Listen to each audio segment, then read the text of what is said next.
저는 거의 1년 동안 여러분들의 생활을 돕는 원조 설교를 하지 않고 요한복음과 마가복음의 교리를 강의해 왔습니다.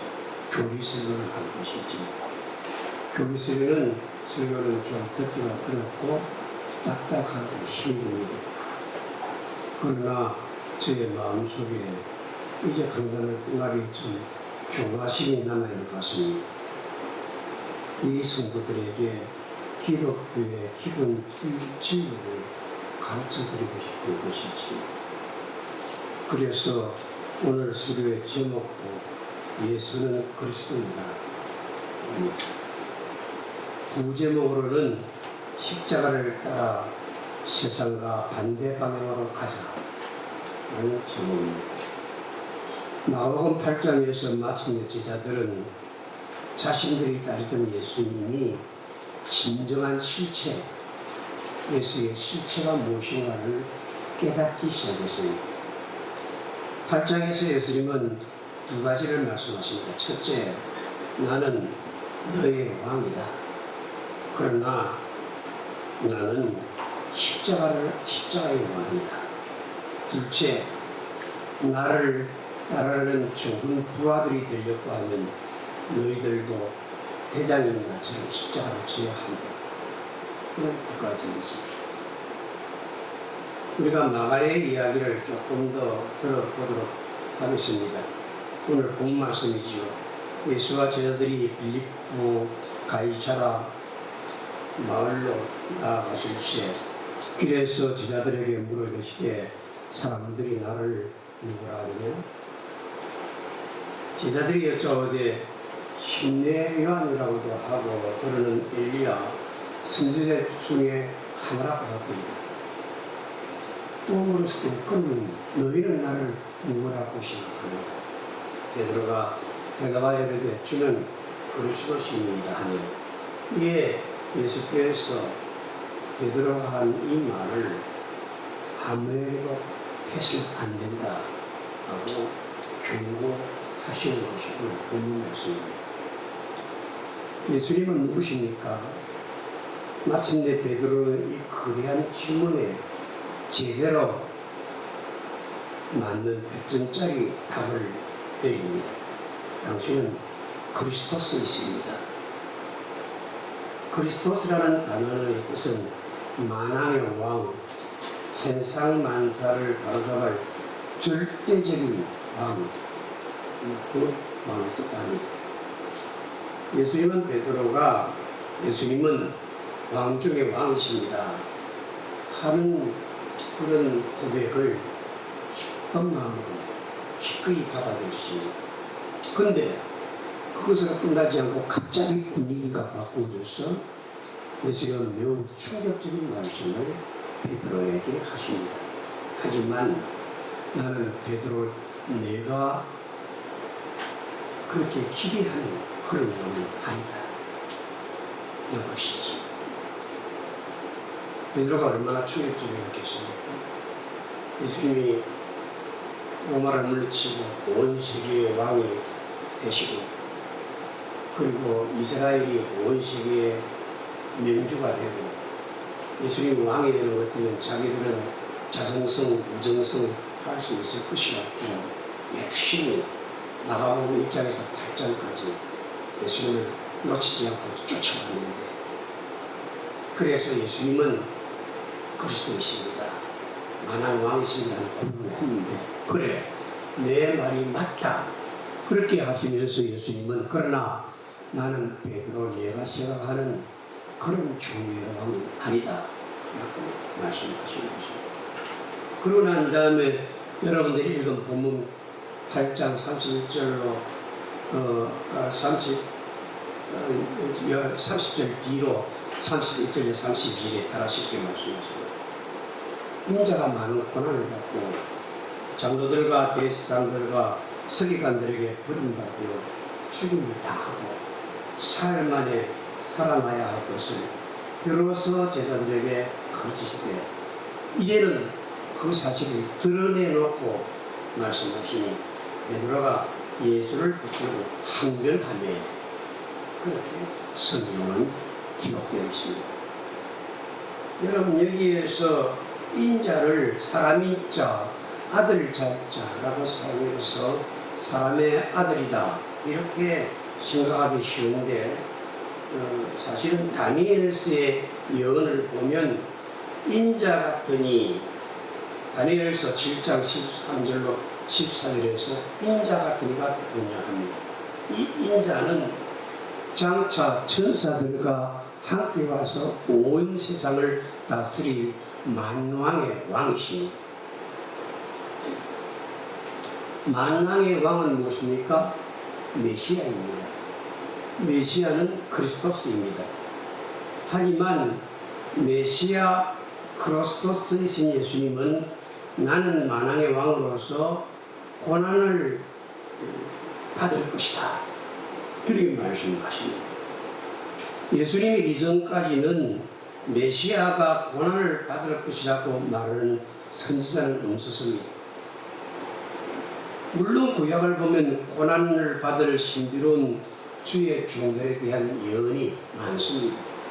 하지만 만왕의 왕이 되셔야 할 메시아가 고난을 받을 것이라는 말은 하지 않았습니다. 메시아가 고난을 받는다는 것은 아무리 말로 설명하려고 해도 말이 되지 않습니다. 악과 불의를 종식시키고 세상 만사를 바로잡으려고 하면 강력한 힘을 가진 왕이 되어야만 하는데 그 왕이라고 하는 메시아가 이 세상 다른 왕들에 대해서 고난을 받아야 한다고 하니까 그러다가 죽어버리면 어떻게 정의가 악을 이길 수가 있겠습니까? 아무리 생각해도 베드로가 생각해도 예수님의 이 말씀은 도무지 받아들일 수가 없습니다. 해골이 아픕니다. 그런데 메시아이신 예수님은 자진해서 자기의 목숨을 내놓을 것이라고 하십니다. 다른 왕들이 능력이 있어 나보다 권력이 세기 때문에 내가 고난을 받을 것이 아니고 내가 그들을 다 다스릴 수 있는 왕이지만 나는 스스로 그들에 의해서 나보다 못한 지지지들 왕들에 의해서 고난을 받을 것이다. 그렇게 말씀하신 것입니다. 분명히 이 말씀을 듣는 베드로의 심사가 뒤틀렸을 것입니다. 싸우다가 사나이 가면 죽는다고 하면 몰라도 아예 싸우기도 전에 죽으려고 들다니 도저히 이해가 안 되는 말이지요. 그래서 예수님의 말씀이 끝나자 베드로가 항변했습니다. 우리가 성경에 기록되어 있는 베드로의 정신 세계를 보면 그는 굉장히 다혈질적인 사람입니다. 예수님께 막 화를 내면서 대들었을 것이 아닐까 그렇게 추측을 해보기도 합니다. 베드로가 조금 전까지만 해도 예수님을 만왕의 왕이라고 불러놓고 곧바로 대들 만큼 흥분한 이유가 무엇일까요? 베드로는 홀리게 시절부터 메시아가 강림하여 악과 불의를 끝내고 온 세상을 다스리는 만왕의 왕이 그렇게 올 것이라는 것을 들으며 자랐습니다. 마치 우리나라에서 정도령이 오면 이 모든 우리나라가 완전하게 통일되고 가장 좋은 나라가 될 것이라는 그런 예언을 들으면서 살아왔지만 베드로가 어릴 때부터 우리는 지금 힘들지만 메시아가 만왕의 왕으로 오시면 그분이 와서 온 세상을 다 다스리고 로마도 그냥 아주 물리치고 온 세상을 다스릴 것이다. 그때 우리는 세계 1등국가가 될 것이다. 그런 소리를 들으면서 머리에 익히면서 자랐습니다. 그런데 그런 만왕의 왕이 예수님을 만났습니다.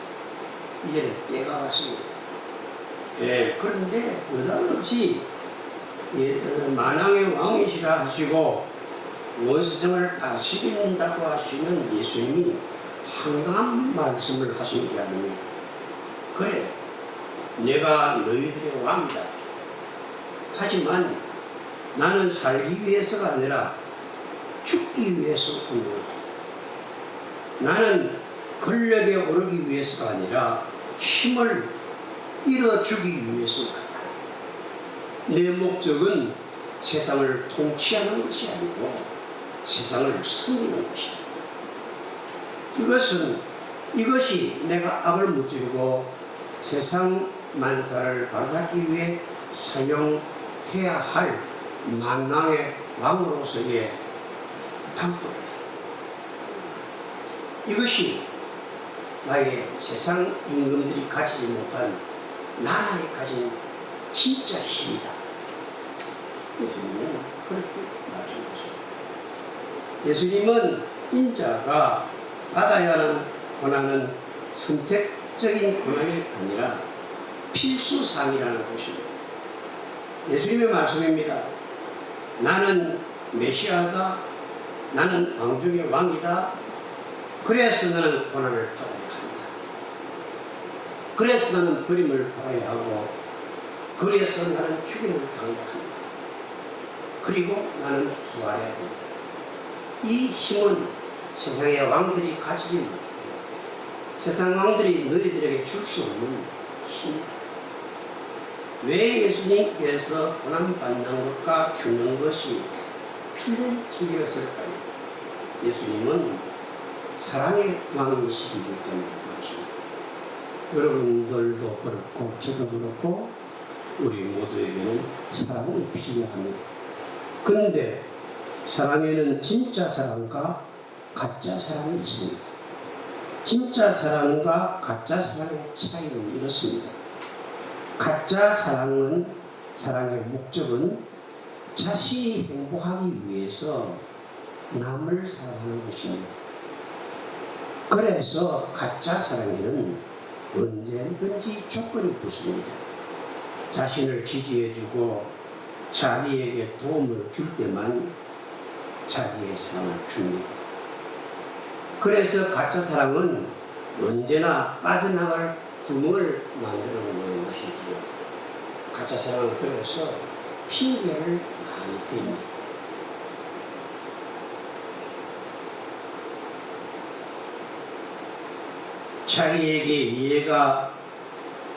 자기에게 해가 된다고 싶으면 즉시 몸을 빼는 것이지. 하지만 진짜 사랑은 남의 행복을 위해 자신을 잃어주는 사랑입니다. 상대방의 행복을 내 행복으로 삼는 것이지. 진짜 사랑은 조건 없는 사랑입니다. 자신에게 도움이 되지 않아도 상관없이 사랑을 줍니다. 내게 7번을 잘못해도 8번째 새로운 사랑을 줍니다. 그렇기 때문에 진짜 사랑은 언제나 희생에 따르는 법이고, 그리고 위험을 무릅쓰는 사랑이지. 아낌없이 전부를 내어주는 사랑 말입니다. 그런데 진짜 사랑을 할 수 있는 사람은 아무도 없습니다. 우리는 진짜 사랑을 원하지만은 나도 너에게 진짜 사랑을 줄 수 없고 너도 나에게 진짜 사랑을 줄 수가 없습니다. 우리에게는 진짜 사랑이 없기 때문입니다. 그래서 진짜 사랑을 주려고 힘쓰고 노력을 해보지만은 그게 잘 안 됩니다. 오히려 사랑한다고 하는 것이 상대방에게 더 크고 깊은 상처를 가져다 주지. 우리의 사랑은 어느 정도는 가짜입니다. 왜 그럴까요? 우리들 아무도 볼 수 없는 내 가슴의 이 중심에는 자기 중심이라는 원죄가 있습니다. 그래서 우리는 사랑을 해도 자기 중심으로 사랑을 합니다. 그러니 자기 중심으로 사랑을 하다 보니까 내 사랑에는 이해 타산이 개입될 수밖에 없지.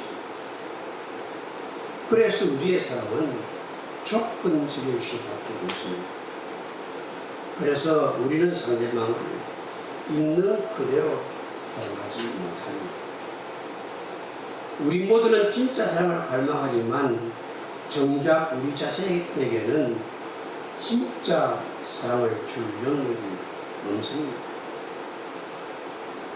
그렇습니다. 예수님에게만 진짜 사랑이 있습니다. 예수님은 조건 없이 파격적으로 우리에게 사랑을 주실 수 있는 분입니다. 아무것도 바라지 않고 순수한 마음으로 사랑해 주시는 분이시죠. 이런 진짜 사랑을 우리가 받고 보면 우리 안에 자존감이 높아져서 비로소 우리도 그런 사랑을 다른 사람들에게 나누어 줄 수 있게 됩니다. 이렇게 우리를 사랑해 줄 분이 누구라고요? 예수님이라고 말씀드렸습니다. 예수님의 사랑을 받게 되면 우리도 진짜 사랑을 할 수 있게 됩니다. 상대방이 나를 사랑해 주지 않아도 상관없이 그를 사랑합니다. 이런 사랑은 잘 익은 김치처럼 맛있는 사랑입니다. 교회는 진짜 사랑을 담구어내는 김치국, 김장국이 되어야 합니다. 아파하고 힘들어하면서도 맛있는 사랑을, 진짜 사랑을 담아내고 익혀내는 김치국 사랑, 김치국 사랑 교회가 되어야 합니다. 여러분, 왜 하나님은 우리를 필요로 하지도 않으면서 굳이 우리를 창조하셔야만 했고 나중에 비싼 대가를 치러야 한다는 것을 뻔하게 알고 있으면서도 왜 우리를 창조하시고 구속하시는 것일까요? 그것은 우리를 진짜로 사랑하시기 때문에 그렇습니다. 그게 무슨 촉구를 붙지 않습니다. 잘잘못도 따지지 않는 것이죠. 하나님의 사랑은 진짜 사랑이며 아무 조건 없이 전부를 다 부어주는 사랑입니다. 이 사랑을 받으면 우리 사랑에도 가짜 요소들이 하나씩 하나씩 떨어져 나가기 시작합니다. 이 사랑을 받으면 인내와 자존감이 높아져서 우리도 진짜 사랑을 할 수 있는 예수님을 닮은 사람들이 될 수 있는 것이지. 그런데 진짜 사랑을 하려고 하면 우리에게는 용서가 필요합니다. 용서는 좋은 감정으로만 되는 것이 아니고 반드시 법적인 것도 따르는 것이지요. 무슨 말인지 제가 한번 설명해 보겠습니다. 누군가가 나에게 잘못을 저지르면 나는 기분이 나빠집니다. 그는 나에게 갚아야 할 빚이 생기는 것이지. 내 기분을 나쁘게 했으니까. 친구가 잘못해서 우리 집에 놀러 왔다가 우리 집에 가보인 백자를 깨뜨렸다고 합시다. 우리는 두 가지 반응을 할 수 있을 것입니다. 첫 번째, 백자가 물었네. 두 번째, 괜찮아. 신경 쓰지 마. 내게는 백자보다 친구 내가 더 중요해. 하는 두 가지 우리는 선택을 할 수 있겠지. 첫째, 우리는 용서에서 첫째는 상대방에게 빛을 갖게 하는 것입니다. 상대방도 내가 당한 것처럼 기회를 빼앗거나 평판을 떨어뜨리려고 하는 것입니다. 상대방이 고통당하는 모습을 보면서 분을 사귀는 것이지. 하지만 안갚음을 하고 나면 상대방과 똑같은 사람으로 전락하고 맙니다. 우리는 점점 냉혹하고 차가운 사람으로 변해갈 수밖에 없지요. 이것이 원수 마귀가 원하는 것입니다. 악이 악을 이기고 마는 것이지요. 그러면 그렇게 되지 않으면 우리가 악마의 사람들이 되지 않으려고 하면 어떻게 해야 될까요? 둘째로 용서해 주는 것입니다. 하지만 여러분 용서 말은 쉽지만 진정한 용서는 쉽지 않습니다. 용서란 고통스러운 결단입니다. 불같이 일어나는 복수심을 꾹 눌러보십시오. 속에 그냥 속병이 생깁니다. 스트레스가 생기죠. 그래서 병원에 가야 합니다. 내 평판은 떨어졌는데 상대방은 승승장구하는 꼴을 내가 눈꼴사나게 봐야 한다는 거예요. 남이 잘못한 대가를 나 혼자 감당해야 합니다. 이처럼 용서에는 여러분 고통이 따르는 것이고 대가가 따르는 것입니다. 그렇지만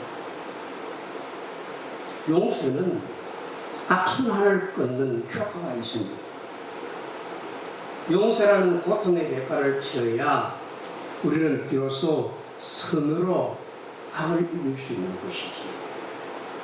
그래서 하늘나라가 오늘 우리들 교회에도 임하게 되는 것이고 우리들 가정에도 하늘나라의 기운이 들어오게 되는 것이지.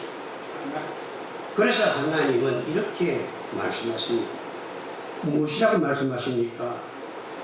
내가 인류의 죄를 용서할 수 있는 유일한 방법은 고통이라는 대가를 내가 대신해서 지불하는 것이다. 그러니 너희가 잘못한 것에 대해서 형벌을 받지 않으려면 내가 너희들이 받아야 할 죄의 형벌을 대신해서 받아야 한다. 여러분, 죄는 반드시 대가가 따르는 것이라고 했습니다. 죄를 지으면서도 죄를 무수하지 않는 사람은 아직도 죄가 무엇인지 모르는 사람입니다. 죄는 반드시 대가를 지불해야 됩니다. 사람의 눈은 속일 수 있어도 하나님의 눈은 속일 수 없습니다. 대한민국 대법원의 법은 속일 수 없어요. 하나님의 법정을 피할 수 없지만 죄는 반드시 그 누군가가 갚아야 하는 것입니다. 그래서 주님이 우리 대신에 내가 진 죄의 대가를 지시는 것입니다. 이 만한 왕이시지. 우리들의 왕은 그런 왕이시죠. 여러분, 죄는 반드시 대가가 다릅니다. 누군가가 대가를 치르지 않으면 죄는 없어지지 않습니다. 하나님께서 우리를 심판하시지 않고 용서하실 수 있는 방법은 스스로 십자가에 달려서 죄의 흉을 받아치는 것이죠. 그래서 예수님은 내가 고난을 받아야 한다 라고 하십니다. 왜요? 예수님은 우리를 따라서 진짜 나를 사랑하시기 때문에 아버지가 어머니가 나를 위해서 죄를 흠뻑 뒤집어 쓰는 것처럼 하시는 것이죠. 그래서 예수님은 십자가에서 죽음을 당하시려는 것입니다. 그냥 절벽 아래로 몸을 던져서 그냥 팍 죽을 수는 없습니까? 그냥 노쇠에서 죽을 때까지 기다려서도 되는 것 아닙니까? 여러분, 그럴 수는 없습니다. 그것은 죄의 대가를 여러분 받는 방법이 아닙니다. 죄의 대가에는 반드시 고통을 따라야 하고 손해가 따라야 합니다. 그래서 예수님은 그냥 죽으면 안 돼요. 우리의 죄를 대신해서 대가를 지불하게 되기 때문에 폭력에 의해서 죽임을 당했어요. 용서는 대가를 내가 지불하는 것입니다. 히브리서 기자가 이런 얘기를 했습니다. 피 흘림이 얻은 적 사함이 없다고 말씀했지요. 여기에서 피는 자기의 목숨을 말하는 것입니다. 목숨은 이 세상에서 내가 치를 수 있는 가장 비싼 것입니다. 아무리 죄를 지었어도 죽어버리면 공수권 없습니다. 법정에 가보십시오. 아무리 흉악한 죄를 지어도 죽어버리면 죽은 사람에게 사형을 떠내리는 법이 없습니다. 공수권 없습니다. 그것이 목숨이 세상에서 가장 크다는 것이죠. 목숨은 이 세상에서 지을 수 있는 가장 비싼 대가입니다. 그러니 예수님이 목숨을 내려고 하여 죄의 빛이 청산되셨습니다. 예수님은 우리들의 잘못을 용서하시는 것으로 하나님 나라의 왕국의 성격을 우리에게 보여주십니다. 예수님의 죽음은 실패가 아니었습니다.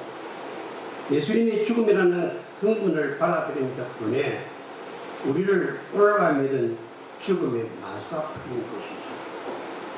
예수님이 우리를 위해서 십자가의 죽음을 당하신 사건은 여러분, 지는 것이 이기는 것이라는 것을 우리에게 보여주시는 것입니다. 부모는 자식에게 이기면 집니다. 부모는 자식에게 지는 것으로 이기는 것이죠. 부모는 자식을 1년, 2년, 10년, 20년 키웁니다. 얼마나 많은 고난을 겪는지 모릅니다. 그 자식은 딱 그러면 부모의 은덕을 잊어버립니다. 자기들이 잘나서 그런 거 아닙니다. 그래도 부모는 자식에게 집니다. 따라서 부모는 자식에게 지는 것으로 이기는 것이다. 예수님은 십자가에 위해서 세상에 짐으로써 이 세상의 가치를 한영원에 이었고 용서를 이루십니다. 예수님은 맞불 작전을 펼치지 않았습니다. 북배 정권을 심판하기 위해 군대를 일으키지 않았습니다. 권력을 취하지 않고 오히려 낮아지는 것으로 승리하셨습니다. 십자가 위에서 세상의 권력의 추함을 드러내셨습니다. 그렇게 세상 권력은 패배했습니다. 세상 체제의 마법이 이어진 것이죠. 여러분, 세상의 부패한 권력은 세상 사람을 겁주는데 그 최고의 무기는 내가 너 죽이겠다 하는 것이지요. 언제든지 우리를 죽일 수 있는 권력 앞에서 사람들은 겁을 먹고 세상에 고분고분해집니다. 하지만 예수님이 죽음을 이기고 부활하셨으니 예수님을 믿는 우리에게도 죽음은 이제 이 빠진 호랑이와 같습니다. 이스라엘에는 사람은 죽기 위해서 태어나고, 잘 외워두세요. 이스라엘 속담에 사람은 죽기 위해서 이 세상에 태어나고 영원히 살기 위해서 죽는다. 그런 속담이 있습니다. 그렇습니다. 이 세상에 부패한 본에 하여 우리가 죽음을 당하면 우리는 세상의 모든 고통에서 벗어나 하나님의 품에 안깁니다. 죽음으로써 죽음을 이기는 것이지. 죽음을 이기는 방법은 죽는 것밖에 없습니다. 죽어서 부활하면 그것이 죽음을 이기는 것이죠. 예수님의 죽음으로 죽음은 무시무시한 힘을 잃었습니다. 부활의 예수님은 장차 죽음의 긴 잠을 자고 있는 우리들에게 얘야 이제 일어나라 달리다 일어났습니다. 그렇게 우리를 깨우실 것입니다. 우리는 이제 죽음에 굴복하지 않고 그리스도를 믿는 부활신앙으로 하나님과 진짜 사랑을 나누며 영원하게 살게 될 줄로 믿습니다. 예수님은 이렇게 말씀하십니다. 나는 왕이다. 그러나 너희가 상상하는 그런 왕은 아니다. 나는 죽어야만 하는 왕이다. 하지만 여기서 한 걸음 더 나아봅시다. 마가복음의 기록을 조금 더 봅시다. 8장 34절로 9장 1절까지입니다. 무리와 제자들을 불러 이르시되 누구든지 나를 따라오려거든 자기를 부인하고 자기 십자가를 쥐고 나를 따를 것입니다. 누구든지 자기 목숨을 구고자 하면 잃어버릴 것이요 나 복음을 위하여 자기 목숨을 잃으면 구원하리라.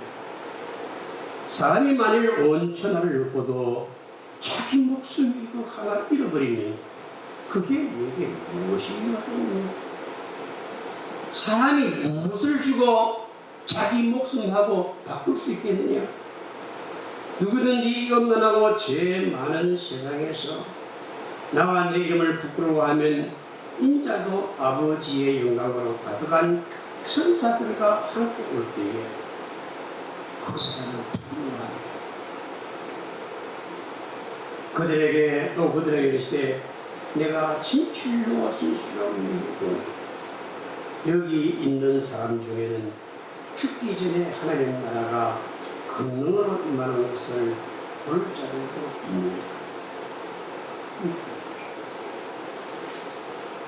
여기서 예수님은 이렇게 말씀하십니다.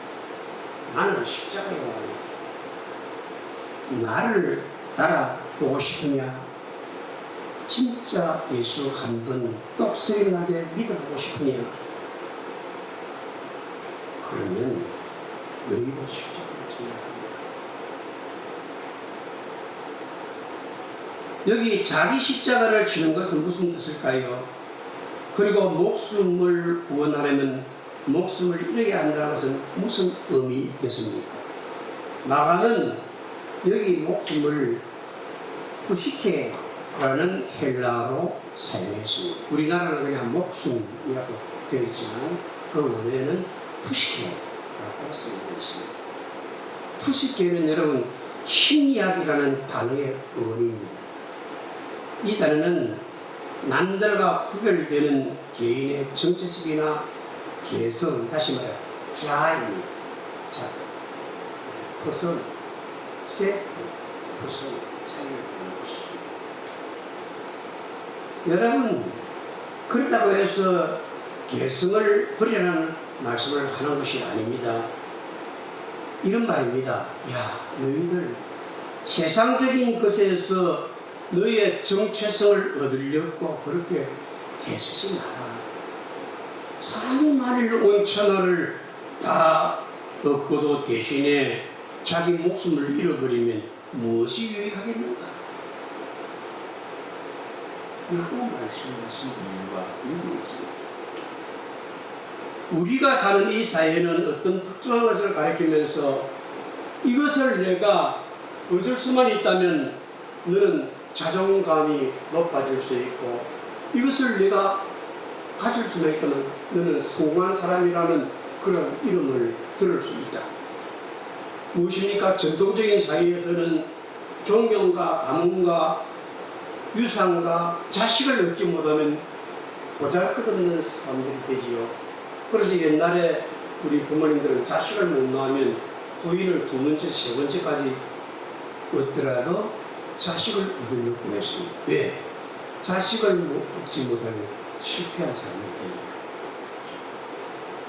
또 오늘 우리들이 사는 이런 개인주의 사회에서는 돈과 명예와 지위를 얻지 못하면 우리는 허사한 것이라고 얘기합니다. 하나같이 성과가 자기의 삶의 전부라고 말하는 것이지. 하지만 예수님은 아니라고 말씀하십니다. 온 천하를 얻는 것으로 너의 존재 깊은 곳에 묻혀있는 지뢰를 제거할 수 없다고 말씀하십니다. 그래서 세상적인 것은 아무리 많이 얻어도 진정으로 만족할 수 없다는 것입니다. 왜?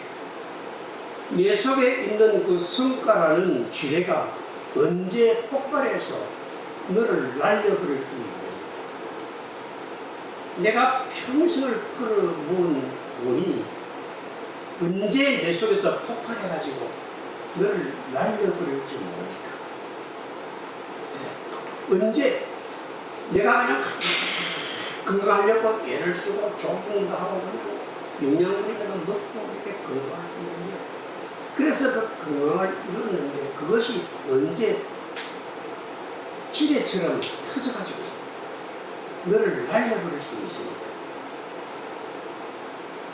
예수님은 그렇게 말씀을 어디 한번 해봐라. 그렇게 하는 마음으로 살아가라.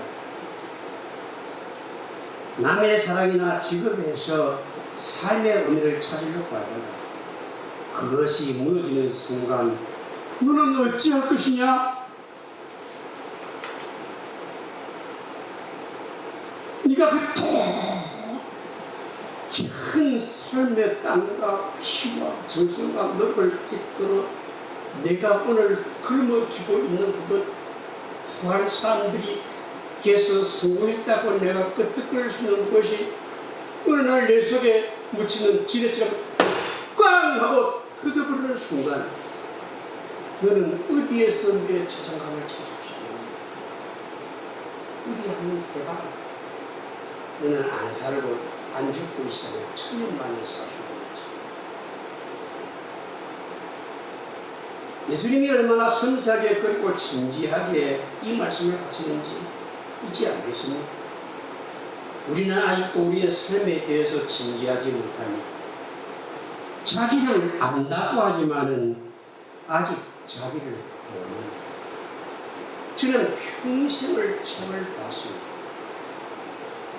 철학 서적이라는 책을 아주 좋아했습니다. 그런데 저는 아직도 나 자신을 모릅니다. 그래서 자기 자신을 다 아는 것처럼 어떤 때는 사람들이 혹성을 치고 자기를 어떻게 합니까?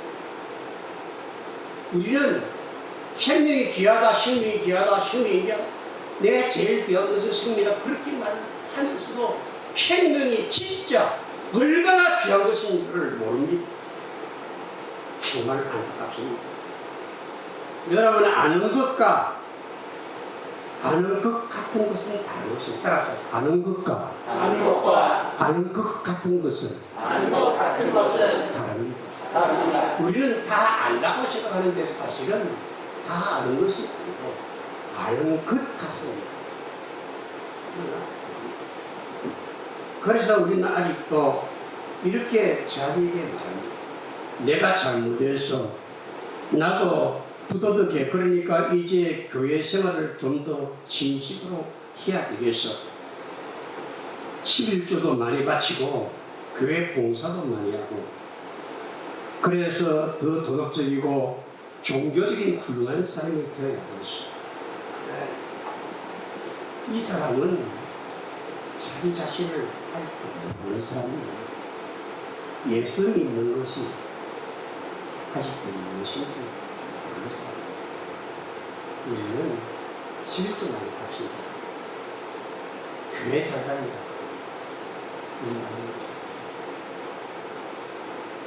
세상할까요? 나의 죄를 씻기는 예수의 피밖에 없네. 그래. 다시 사는 피. 예수의 피. 내 노력으로 내가 종교 생활을 열심히 해서 내가 남들보다 좀 뛰어나게 종교 생활을 잘해서 내가 구원을 받을 수 있다가요.